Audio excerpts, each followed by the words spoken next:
Bonjour.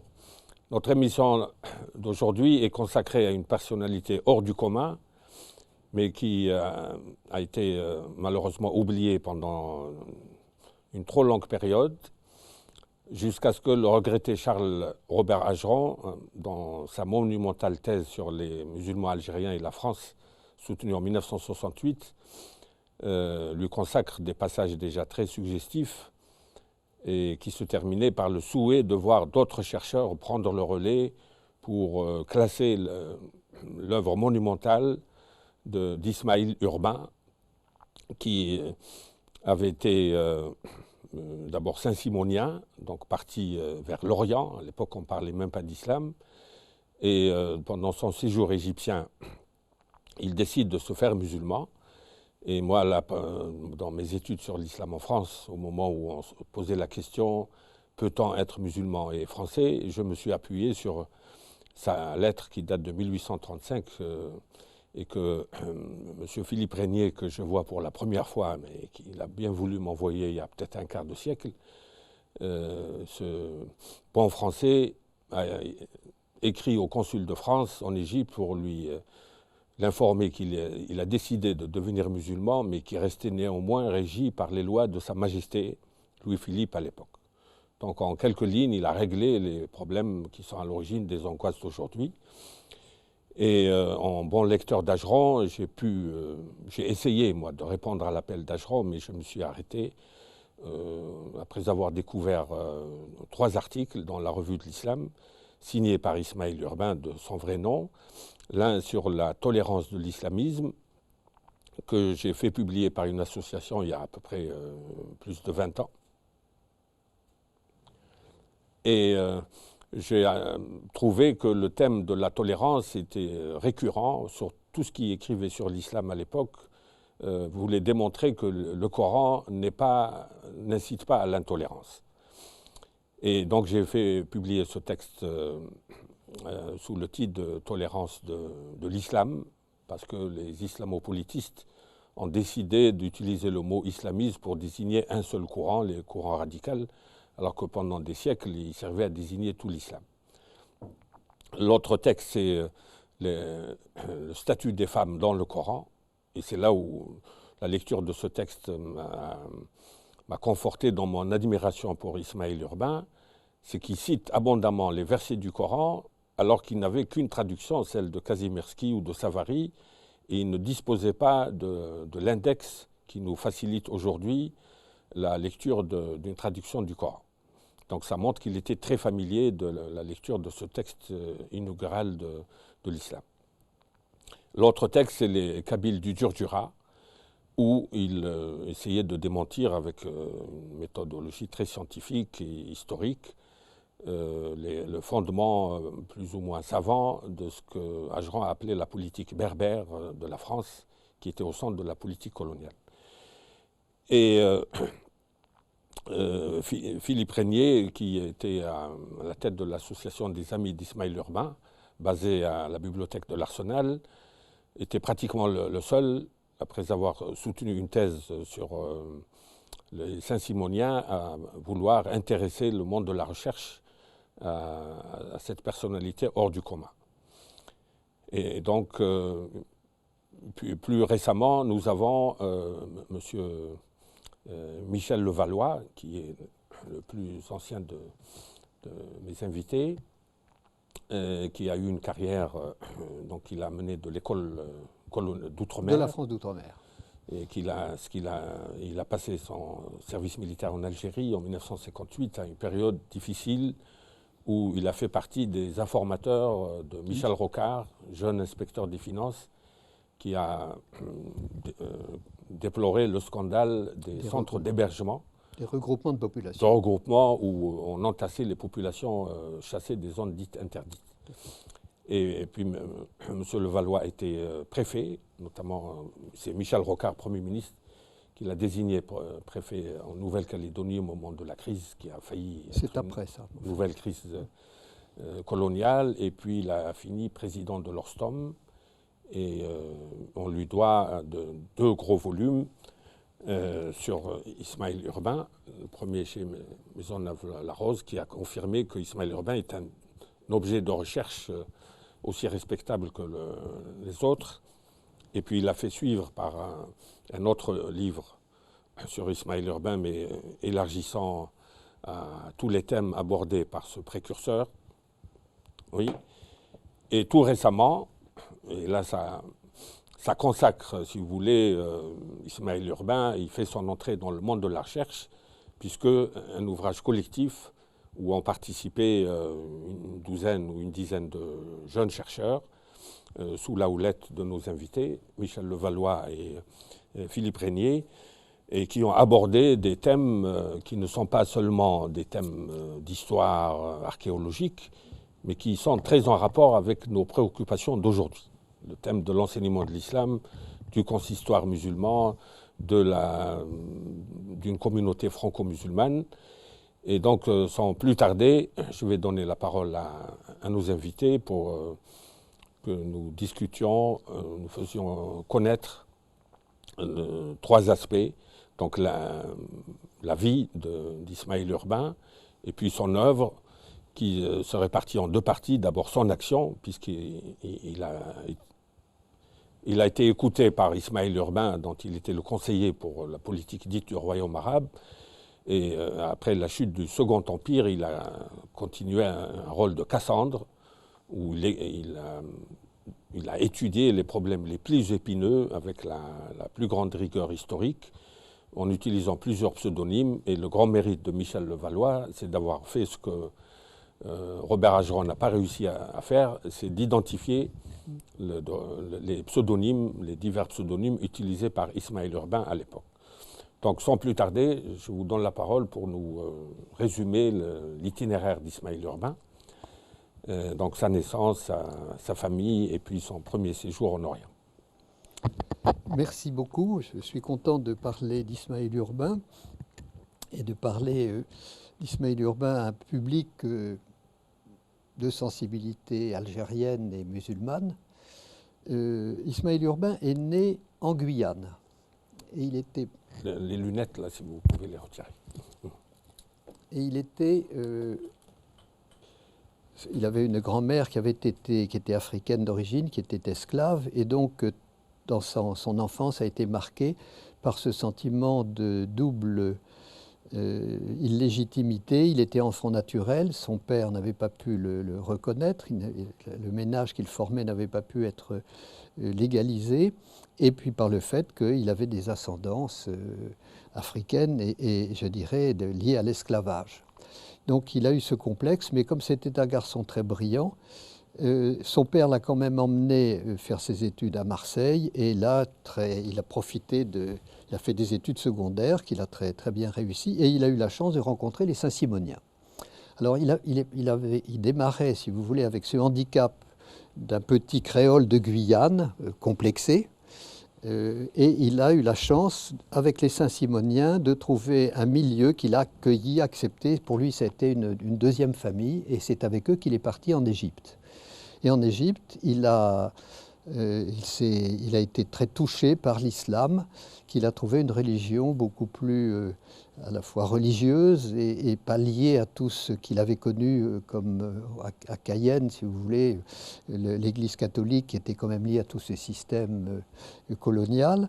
Donc il s'est converti à l'islam, et vous l'avez rappelé tout à l'heure, pour lui c'était un acte personnel, mais il ne tenait pas du tout à abandonner sa qualité de Français.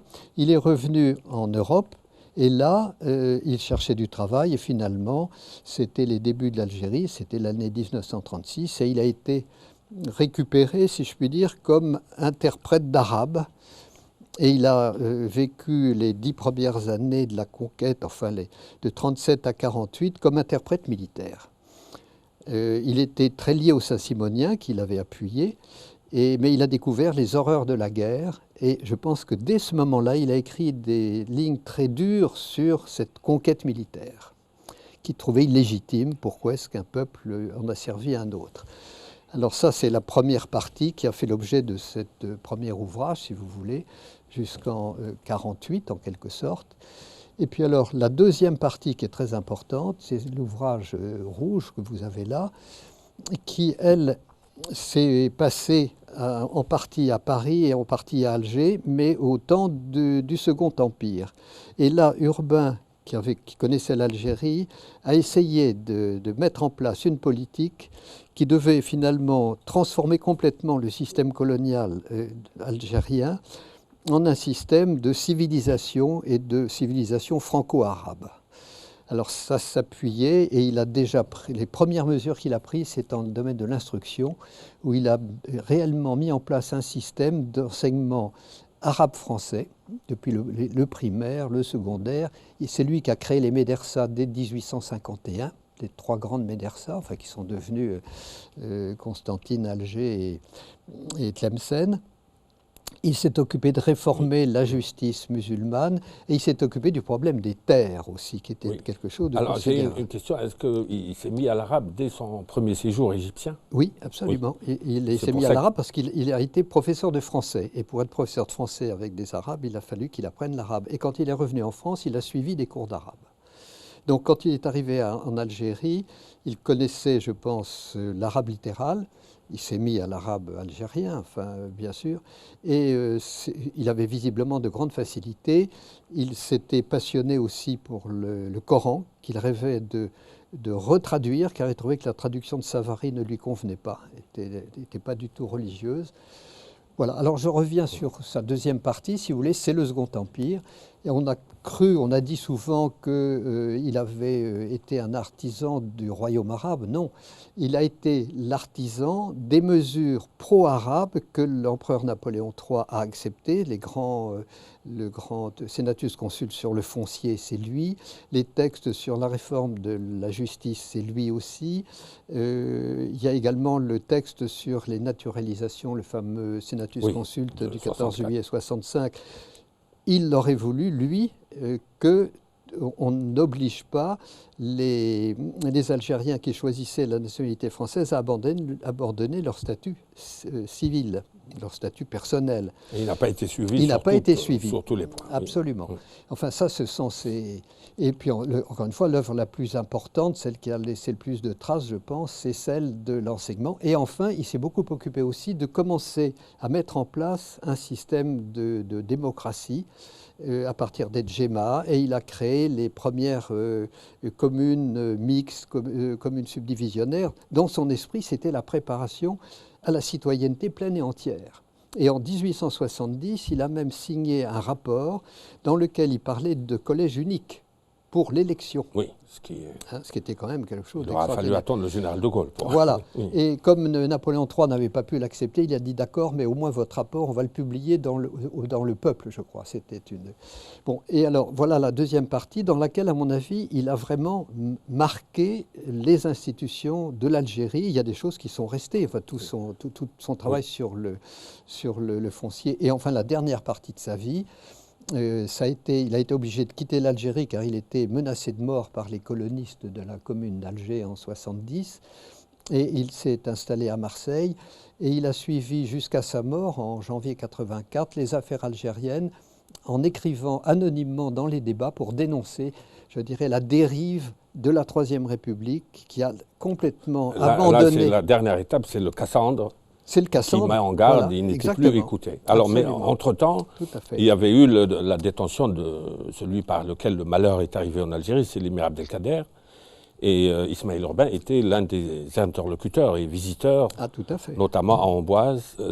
Monsieur Philippe Régnier pouvait nous relater un peu le rôle d'Ismaël Urbain en comparaison avec celui de Boissonnet et de Domas. Alors, je vais le faire d'après le travail de Michel Levallois, dont je suis donc un des premiers lecteurs. Urbain était évidemment tout désigné pour être l'interlocuteur, l'intermédiaire entre l'émir et les officiels français, parce qu'il était interprète et parce que ses idées permettait a priori de penser qu'il avait la clé pour comprendre l'émir et faire comprendre à l'émir ce qui était attendu de lui. Donc, C'est Urbain qui a été envoyé pour comprendre la position de l'émir qui était difficile à Amboise, puisque la France avait rompu un engagement. Oui. Il lui permettait de permettre le départ en Orient et puis il s'est retrouvé captif. Absolument, absolument. Donc il y avait une situation totalement anormale dont l'émir avait la grandeur de ne pas le souligner chaque jour et à chaque entretien, mais qu'Urbain connaissait très bien et dont il mesurait le degré de problématique. Enfin, c'était voilà. Donc Urbain est arrivé avec l'idée qu'il était devant un chef d'État et qu'il devait tenir compte de ce qu'était l'émir. Voilà. C'est quelque chose qui est fondamental chez lui, c'est cette espèce de capacité à comprendre que l'autre n'a pas les mêmes codes, qu'il a sa grandeur, sa dignité, qui ne s'interprètent pas de la même manière et qu'il faut donc respecter, tenir compte pour trouver un langage commun. Et c'est ce qu'il a fait avec l'émir et avec son entourage. Et la relation s'est très bien passée. On a des témoignages. Michel Levallois a retrouvé des lettres donc, que les deux hommes ont échangées régulièrement à partir de cette époque et qui attestent que la relation était devenue personnelle et que c'était une relation de confiance. Donc, si vous voulez, Urbain a apporté cette dimension-là d'être un homme de confiance à la fois pour l'émir et pour le gouvernement français de l'époque.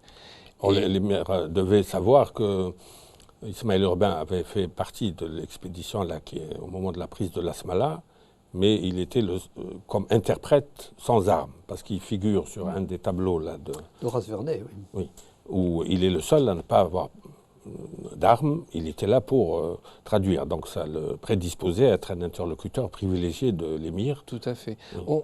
On est très intrigué par la question de savoir ce que l'émir lui-même pouvait savoir d'Urbain. Quelle était son information sur Urbain? Qu'est-ce qu'Urbain lui avait expliqué de lui-même et de ses amis s'il était allé jusque-là?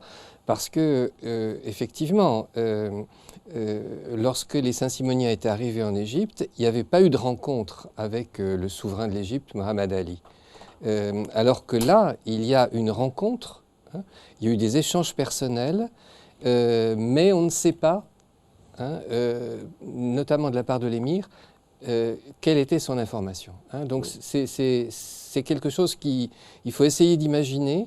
Et peut-être que ça pourrait faire l'objet d'un dialogue théâtral ou d'une... Oui, vous voyez, c'est quelque chose qui fait travailler l'imagination. On a un point de repère en arabe, c'est la première biographie de l'émir publiée par son fils, 1902, où il y a un passage sur Amboise, où Ismaël Urbain, Boissonnet et Dumas sont cités, et surtout...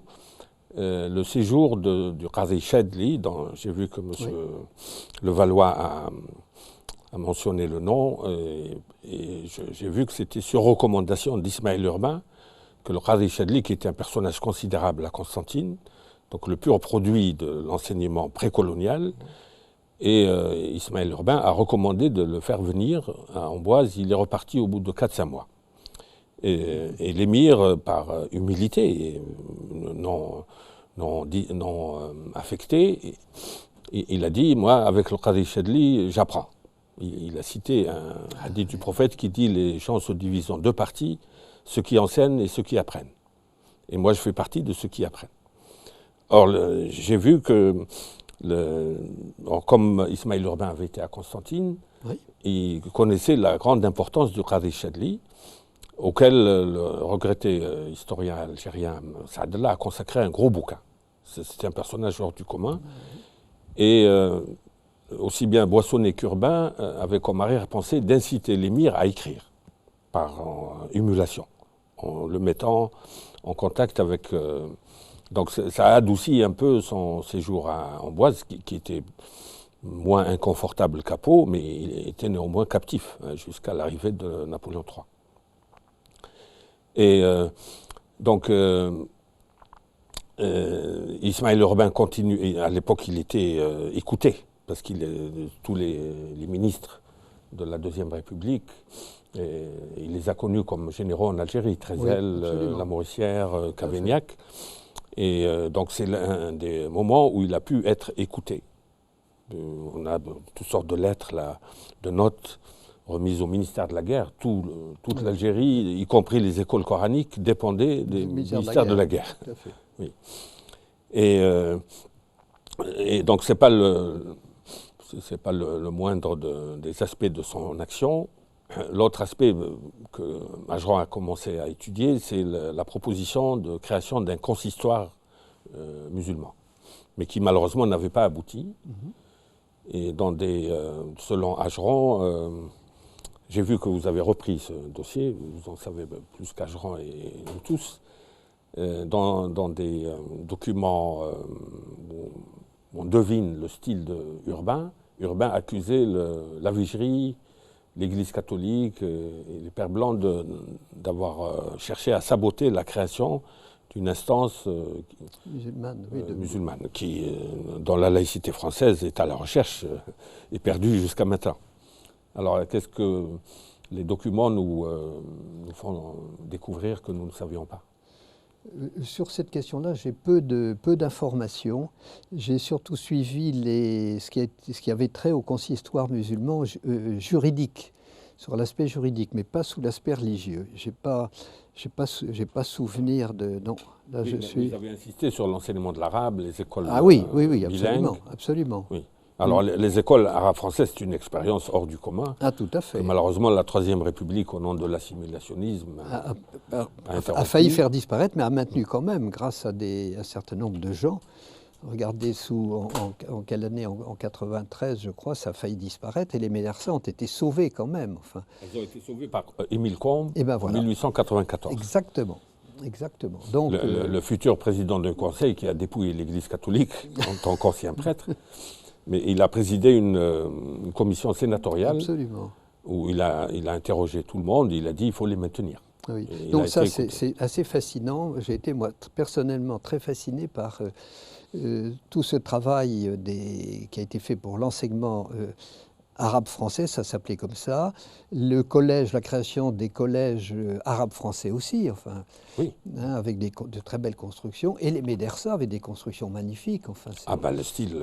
voilà, et tout ça a duré, vous l'avez rappelé tout à l'heure, pratiquement au moment de l'indépendance, enfin, juste avant, avec la transformation. Alors, sur l'aspect organisation du culte musulman, je dois dire que je suis là assez démuni, si vous voulez. Je n'ai pas beaucoup trouvé Il y a eu un effort qui a été fait par Urbain, ça me revient maintenant, pour mettre de l'ordre quand même. Alors, sa première idée, c'était qu'on avait dépouillé les mosquées. Voilà. On les avait dépouillés de leur... en confisquant les habous. De ce qui leur permettait de vivre. Donc, il fallait absolument leur redonner des ressources. Et il a essayé justement de tarifer tout ça et de faire en sorte que soit l'État, soit les départements, soit les communes financent les mosquées pour qu'elles puissent financer leur personnel. Ça a été il a obtenu un budget pour le clergé officiel. Donc, voilà, je dirais, le travail qu'Urbain a fait, ça a été ça, si vous voulez, c'est de sauver les moyens du culte. Je crois qu'il n'avait pas d'ambition d'aller au-delà, c'était pas bon, sauf quand il était beaucoup plus jeune, il s'était dit je réformerai l'islam, enfin c'est autre chose.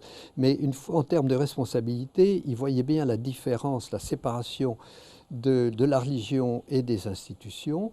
Et en revanche, il estimait indispensable que l'on permette à la religion musulmane de fonctionner, c'est-à-dire avoir des lieux de culte et du personnel. Et pour ça, d'avoir des moyens, d'autant plus que la République, d'abord la monarchie de Juillet, enfin, au moment de la conquête, et puis ensuite, on avait dépouillé complètement les mosquées de leurs moyens. Lui, il voulait que l'islam ait le même statut que les autres cultes. Voilà, qu'il ait les moyens de vivre. Le culte israélite, il a eu son consistoire calqué du concordat de Napoléon au début du Premier Empire. Oui, d'accord, oui. L'Église catholique, il y a eu des démêlés là, avec du putsch au au début, parce qu'il faisait venir des prêtres sans consulter le... Oui, alors s'il y a eu hors du putsch, bien sûr. disait le Concordat, l'Algérie n'était pas française du temps du Concordat, on n'applique pas le Concordat. Ça a duré pendant 10 ans. Et l'islam restait dans une situation d'apesanteur. Lui, il voulait c'est ça, il a vraiment voulu que l'islam légiférer tout à fait. Pour que cette religion soit traitée de la même manière. Mais dans certains de ses articles, où il est un peu polémique, il soupçonnait les généraux d'écouter trop l'Église. C'est possible, ça. Oui. C'est ce que les anticolonialistes ont appelé l'alliance entre le missionnaire, le sabre voilà, et le goupillon. et puis le marchand. Le missionnaire, le militaire et le marchand.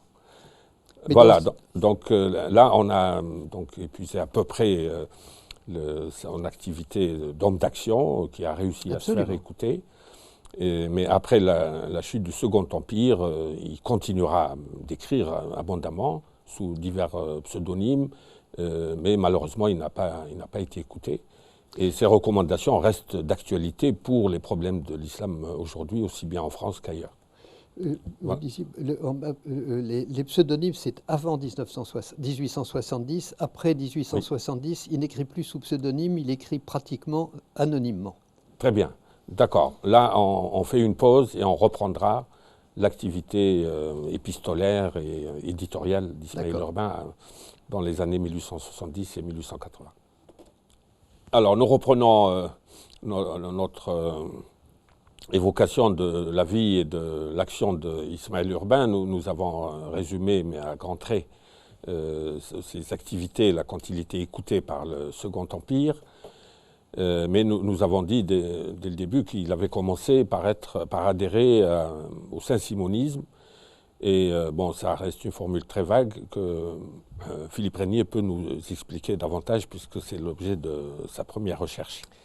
Oui, ils font plonger un petit peu dans les profondeurs de l'idéologie française pour se rendre compte de l'importance qu'a eu le saint-simonisme à cette époque-là. C'est une idéologie ou une doctrine ou une philosophie et même une religion qu'on ne rencontre pas souvent dans ces études historiques quand on les fait en France, hein, alors que c'est un moment qui a énormément compté pour la formation des générations, disons, de 1830, c'est-à-dire la génération romantique, celle qui a fait la France du 1er 19e siècle, hein, et donc dont se sont inspirés ensuite beaucoup de gens. Alors, Saint-Simon était un descendant du duc de Saint-Simon, hein, donc c'était un aristocrate, et qui s'était donné comme ambition de penser les lendemains de la Révolution et d'essayer de projeter l'imagination vers le nouveau type de société qui lui paraissait devoir se former après la Révolution. Il avait constaté que la Révolution, bon, avait réussi à certains égards, mais s'était arrêtée en chemin. Et donc, il lui semblait qu'il fallait que la société française trouve un autre mode d'organisation. Et ce mode d'organisation, il pensait que ça devait être pour et par l'industrie, au sens le plus large du mot, l'industrie comprenant aussi bien ce que nous entendons, nous, aujourd'hui par industrie, et qui à l'époque commençait seulement à exister, hein, le machinisme, les grandes usines, les automatismes, mais ça comprenait aussi la littérature et les arts, mais ça comprenait aussi l'agriculture, hein, qu'il voulait voir devenir industrielle. Et l'idée, c'était que la France devait s'organiser pour le travail, par les travailleurs, et confier la responsabilité de son gouvernement à des producteurs. Hein, c'est-à-dire des gens qui savaient ce que voulait dire travailler, qui savaient ce que voulait dire l'économie.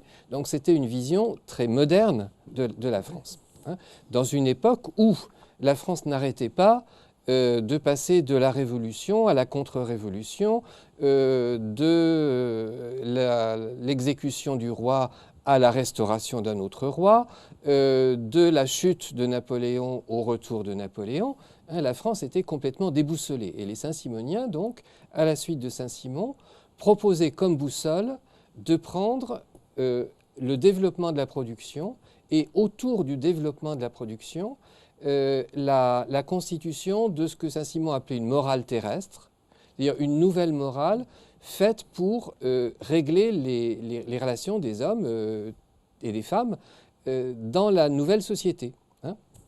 Et donc, les mots d'ordre, c'était par exemple, toutes les institutions sociales doivent avoir pour but l'amélioration intellectuelle, physique et morale de la classe la plus nombreuse et la plus pauvre. Ça se présente comme un théorème, mais ça dit bien ce que ça veut dire. Hein. C'est-à-dire tout doit être orienté non pas pour la satisfaction de quelques privilégiés ou de quelques riches qui ne font rien de leurs mains, qui ne produisent rien, mais pour ceux qui travaillent réellement.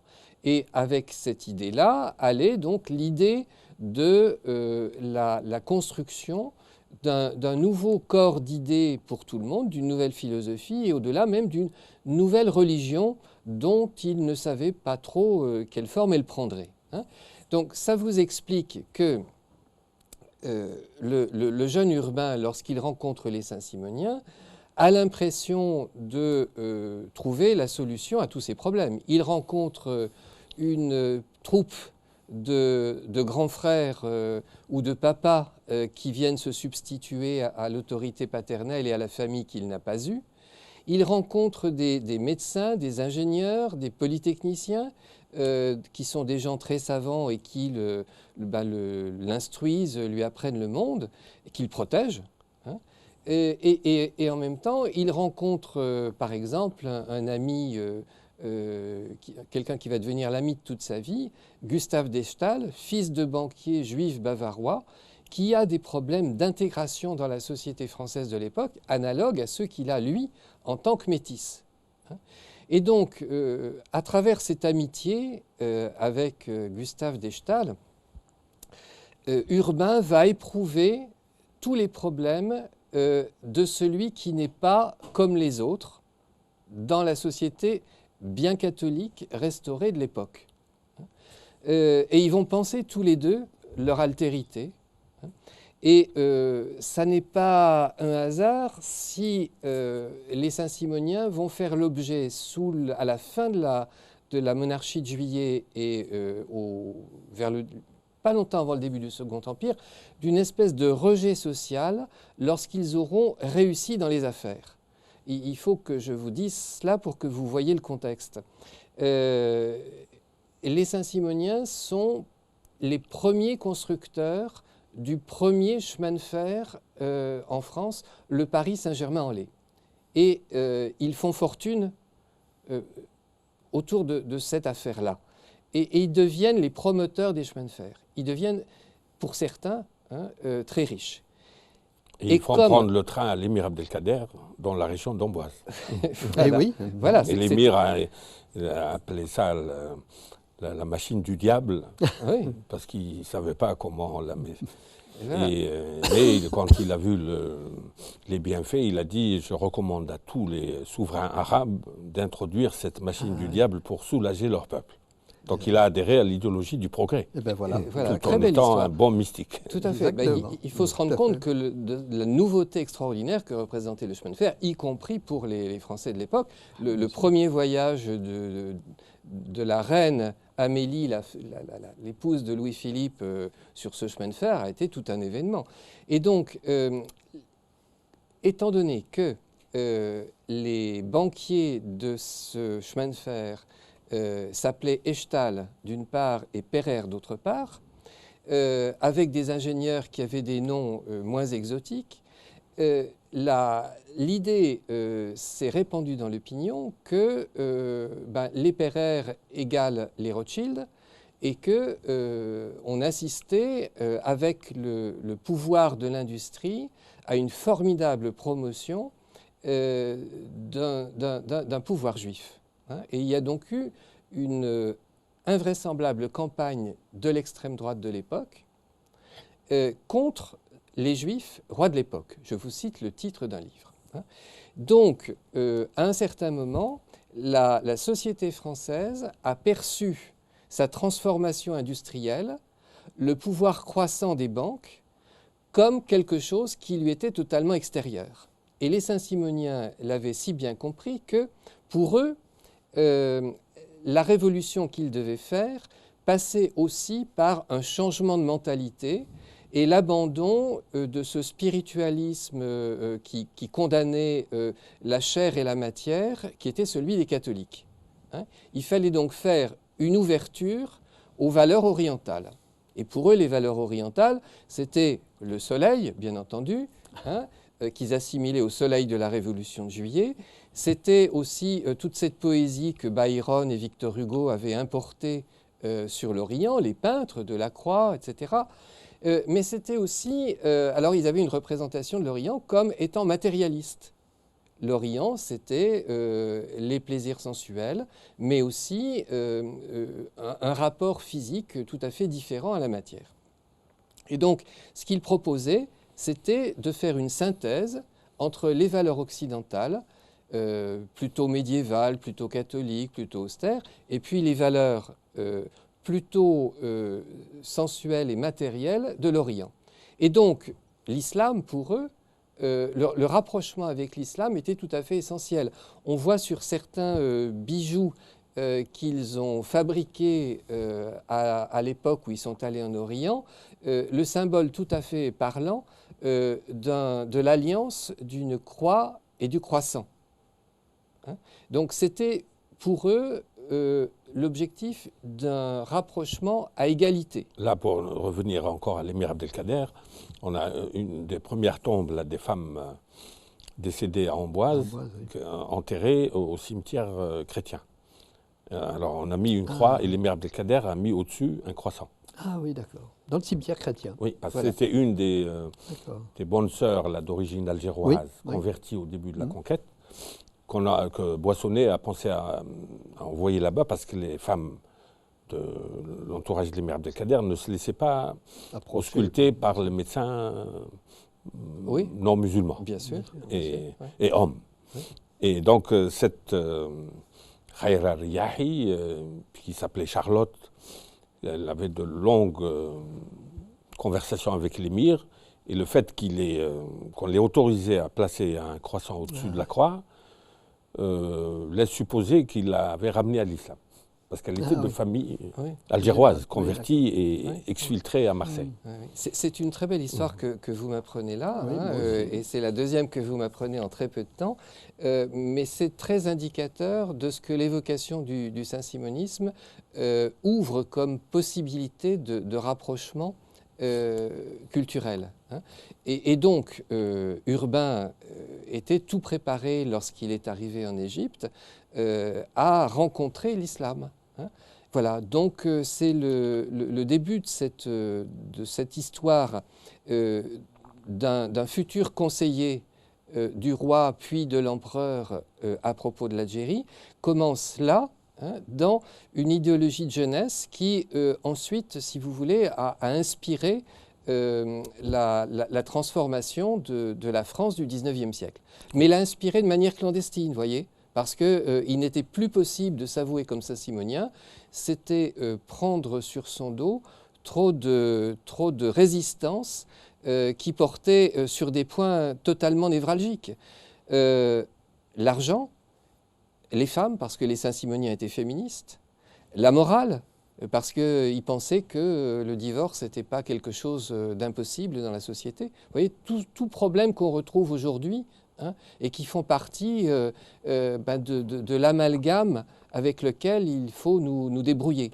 Alors, une fois en Algérie, il n'était pas seul, puisqu'il y avait déjà Jourdan, je crois, qui est arrivé très tôt. Jourdan, oui, est arrivé très tôt. Comme représentant des Saint-Simoniens. Oui, c'est un journaliste, éditeur, oui, qui était... Oui, qui avait une maison d'édition qui a perduré. Et donc, et puis le père Enfantin a été inspecter ses troupes. Oui, le père Enfantin a fait un voyage en 1837-38, oui, c'est ça. Il a passé deux ans, je crois. Il a passé 2 ans avec la commission d'exploration scientifique de l'Algérie, qui était le seul moyen pour lui de réintégrer la société française après les condamnations dont il avait fait l'objet.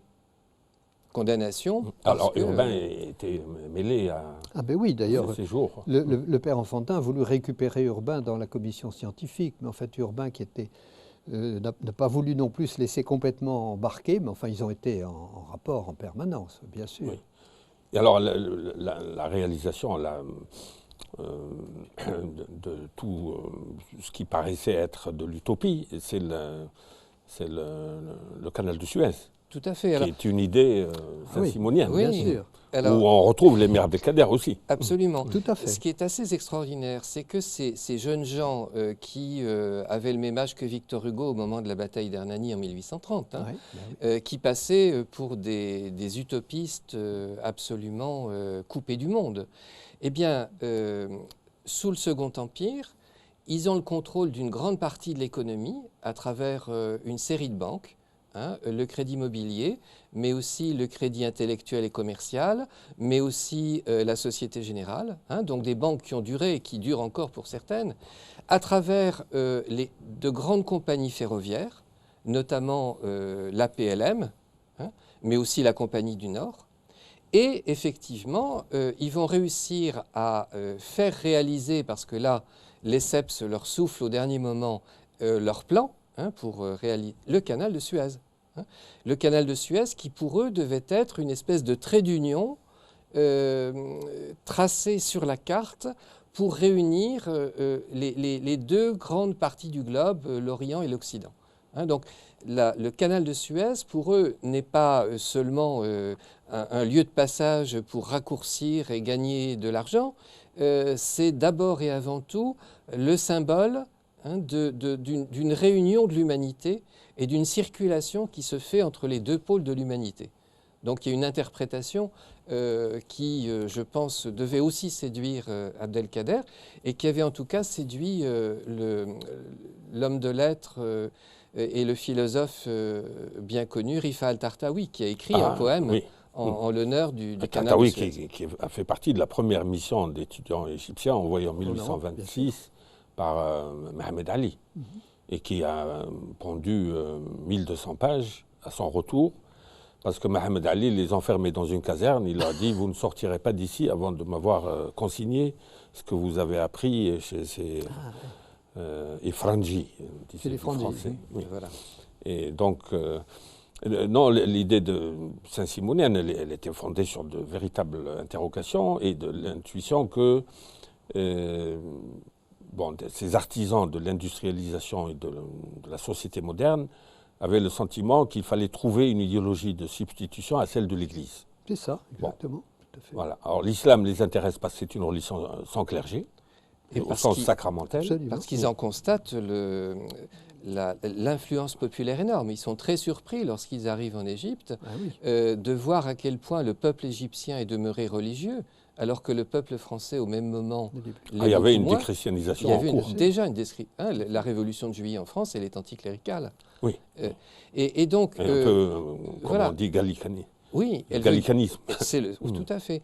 Et ce qu'il constate, par exemple, lorsqu'il y a une épidémie de peste, c'est l'extraordinaire solidarité entre les gens, hein, entre les Égyptiens musulmans.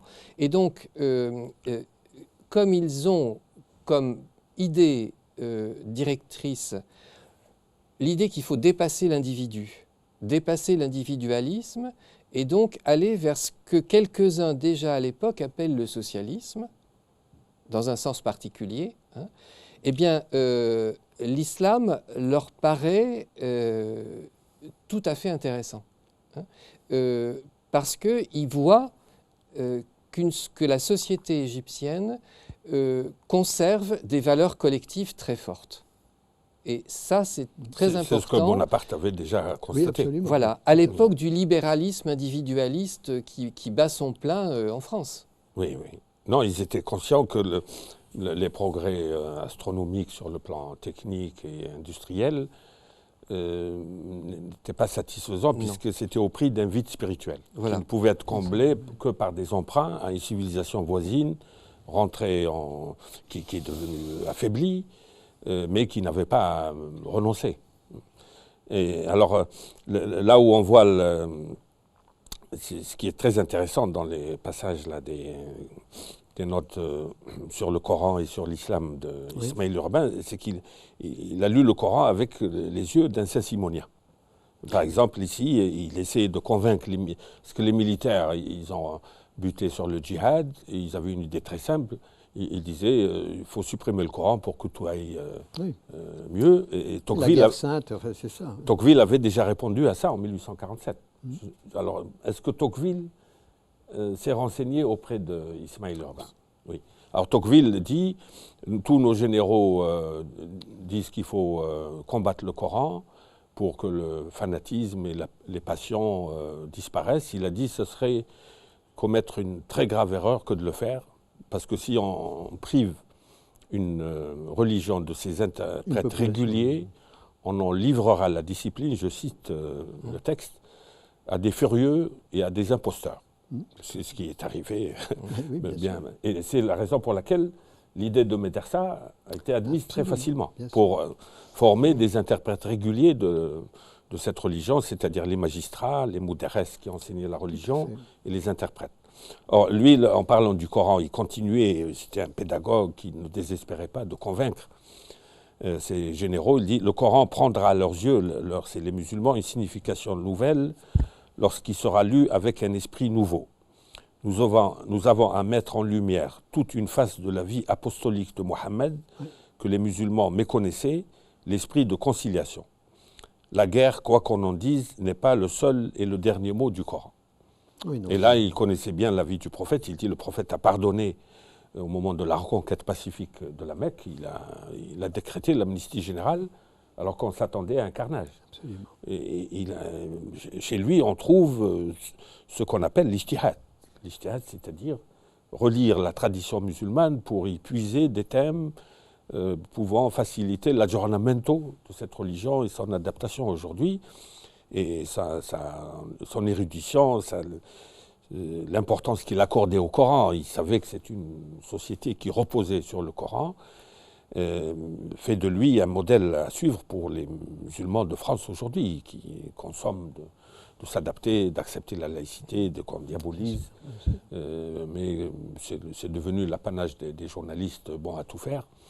Et où même les arabisants n'ont pas grand-chose à dire dans les débats sur l'islam aujourd'hui, et une relecture, un intérêt pour l'action et la pensée d'Ismaël Urbain peut être salutaire pour introduire un peu plus de raison dans les passions qui marquent les débats sur l'islam en France aujourd'hui. Alors, il nous reste 5 minutes. Alors, 5 minutes et demie ou... Alors, sur la fin, Ismaël Urbain a décidé de s'installer à Alger à la fin de sa vie. Il a dû quitter Alger parce qu'il ne pouvait pas y rester. Il a pris sa retraite et puis finalement il s'est installé à Marseille parce que ça lui permettait c'était le port le plus proche finalement de l'Algérie et de rester en contact avec tous ses anciens amis qui passaient, qui repartaient, enfin. Et donc il s'est installé à Marseille et il a à ce moment-là été sollicité par le journal des débats pour écrire des correspondances. Alors il ne les signait pas parce que le rédacteur en chef du journal des débats lui a dit si vous signez ça fera un tollé. Il était encore très mal vu si vous voulez, en particulier par tout ce qui était les colonistes qui avaient en somme gagné contre l'Empire, et Urbain était vu comme justement un de ceux qui avaient un des suppôts de l'empereur Napoléon III. Il était considéré comme étant un arabophile, donc on lui a dit surtout vous ne signez pas. Mais alors il a écrit ces articles avec la fiction qu'il les écrivait comme s'il était à Alger. Donc on voit apparaître dans le journal des débats notre correspondant d'Alger. En fait c'est Urbain. Alors, on en est sûr de ça parce qu'il parle de ces articles à des amis, il en parle dans sa correspondance. Donc, on a la preuve que c'est vraiment lui qui a écrit ces articles-là. Et ils sont quand même... Alors, le fait qu'il soit enterré à Alger, est-ce qu'il est mort alors qu'il était en voyage? Qu'est-ce qui s'est produit? Non, il était donc à Marseille. Il aurait bien aimé, ainsi que sa femme, retourner à Alger, mais il sentait bien que le courant n'y était pas. Enfin, en plus, il critiquait en permanence ce qui se passait. Et il s'est produit la mort de son fils, qui est mort à Marseille, très, très brutalement. Ça a été un drame pour lui. Et il est retourné à ce moment-là à Alger pour enterrer son fils. Voilà. Et pour l'enterrer, et il est resté à Alger à ce moment-là. Et il est mort 2 ans après. 1884. 1884. Enterré au cimetière de Saint-Eugène. Exactement, où je suis allé à plusieurs reprises voir sur Oui, sa oui. tombe, qui est bien entretenue et qui a été d'ailleurs restaurée par les amis, par Roland Lafitte et Naïma l'année dernière. Ils ont repeint la grille, enfin voilà. Et il est bien connu, enfin, les gardiens du cimetière connaissent ça devrait être un lieu de pèlerinage. Voilà, exactement. Après tant d'oubli. Après tant d'oubli. Oui. Alors, bon, on vous a résumé de manière très, très imparfaite la vie très remplie de cette personnalité hors du commun, mais ce n'est qu'un début, puisque l'ouvrage collectif, là, qui est très intéressant, que vous avez dirigé récemment, a mis à contribution de très bons chercheurs, notamment Roland Lafitte, qui travaille depuis très longtemps. Alors l'ouvrage, c'est Les Saint-Simoniens dans l'Algérie du XIXe siècle, dirigé par nos deux invités, et où il y a des articles très très intéressants qui détaillent la pensée et l'action d'Ismaël Urbain, notamment Roland Lafitte, le regard d'Ismaël Urbain sur l'islam. On a Bruno Levallois, l'ancien inspecteur d'arabe, qui est le frère de Michel, qui pour une instruction publique arabo-française, et avec un très bel article d'Alexandre Gérin sur l'originalité des médarsas officiels. À ne pas confondre, comme le font les très ignorants islamopolitistes, avec les médarsas libres des ulama à partir des années 20. Alors les médarsas d'État, en arabe, on les appelle Madrasat Takwin al-Quzat, la formation des qadis. C'est une création de 1850 sur recommandation d'Ismaël Urbain, qu'on traduit par Institut d'études supérieures franco-arabes. Et puis beaucoup d'autres, comme le projet de consistoire musulman, une idée d'Ismaël Urbain, par Wassila Saïdia, qui est une agrégée d'histoire, prof à l'université Lyon 3, je crois. Oui. Donc on pourra reprendre ce débat en invitant quelques-uns parmi, on ne pourra malheureusement pas les inviter tous, deux ou trois ou quatre même parmi les contributeurs de ce très bel ouvrage dirigé par ces précurseurs que je tiens à remercier, qui ont fait preuve d'une grande ténacité au moment où personne ne s'intéressait à cette personnalité. Ils ont réussi à l'imposer dans le monde de la recherche et dans le monde de l'édition, destiné au grand public que nous cherchons tous à éclairer. Et donc cette émission a pour but de relayer cet effort qui remonte à 30 ans et qui aura des suites chez la jeune génération, notamment parmi les jeunes Français musulmans instruits qui cherchent à donner leur point de vue sur des affaires qui les concernent quand même un peu plus que les autres. Voilà, merci beaucoup d'être venus et avec la promesse de vous inviter, vous et vos disciples, pour d'autres rencontres.